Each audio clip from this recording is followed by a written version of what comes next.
I paid my friend to be our surrogate, but the baby isn't mine, it's the result of her affair with my husband. Now I'm breaking down.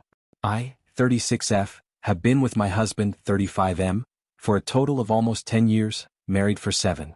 We had what I thought was my child by surrogate over 2 years ago because after 4 years of trying to conceive with no success despite medical interventions, it turns out I am unable to carry a child to term.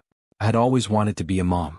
Devastated is an understatement regarding how I felt when I found out I have a medical condition that would make it nearly impossible to carry a baby to term. I still had my ovaries, so we started looking into cost of a surrogate. It is really expensive. My close friend since college who'd already had 2 kids of her own offered to serve as the surrogate for us to cut down on costs. After 2 disappointing IVF sessions that did not result in pregnancy, she became pregnant on the 3rd try and carried a boy to term for us.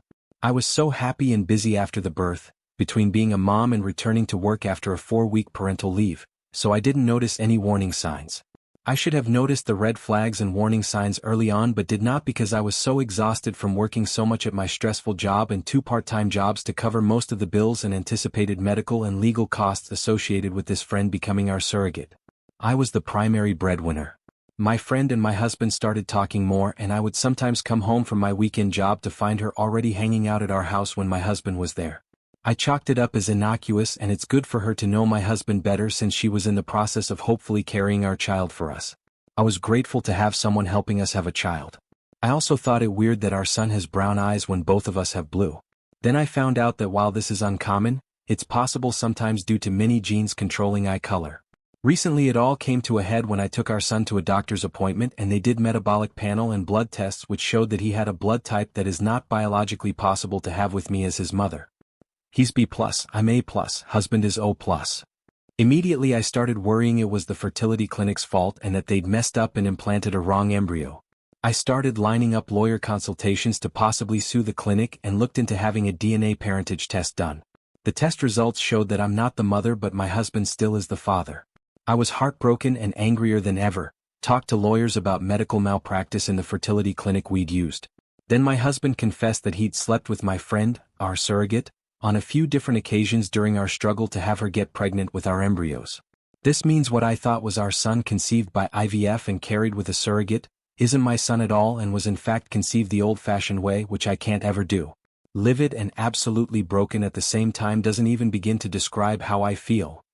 I have been breaking down into crying spells over and over again about this. He claims he didn't ever think pregnancy could result because he pulled out and he had always assumed that he was the reason for our earlier struggles to conceive, both before my hysterectomy and during the IVF insemination process with this friend. I felt an immediate triple betrayal, from what was supposed to be my husband, my friend, and now knowing my child isn't even really mine. I had such white-hot rage and delirium, I immediately left home and stayed at a hotel for almost a week before asking my parents to let me stay at home for a while. I admit I left our son with him. I am now filing divorce because he cheated and betrayed me in the worst possible way. I have also cut off my friendship with my friend the surrogate and feel afraid to trust anyone else now.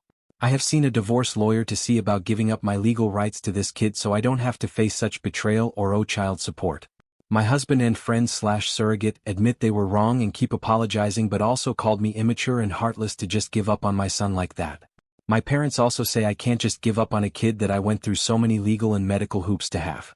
When I told them I refused to stay in a cheater marriage and I'd rather adopt someday with a better, more trustworthy partner, they also told me I was wrong and that maintaining my parental rights isn't much different than if I adopted outright. They said it isn't blood that makes a family. They are all about me divorcing my cheater husband but keep telling me I'm making a mistake giving up my parental rights. Some of my other friends agree with what I'm doing, a few admitted they weren't big enough to swallow pride and care for an affair baby or to see daily reminders of mine friend/surrogate betrayal every time I look at her son. I just want a clean break and a fresh start. I'm also looking at relocating several states away. Great comment 1. I really hope OP had a good contract for all this. Great comment 2. And soothing friend I hope. Knowing that the kid is hers, conceived naturally, and still receiving payment for being a surrogate makes this snake the worst. Great comment 3. Honestly I thought this was gonna be the IVF wasn't working, so he asked the surrogate if she'd be willing to have sex just to save OP the heartbreak of it not working again, not him just straight having an affair and supposedly pulling out.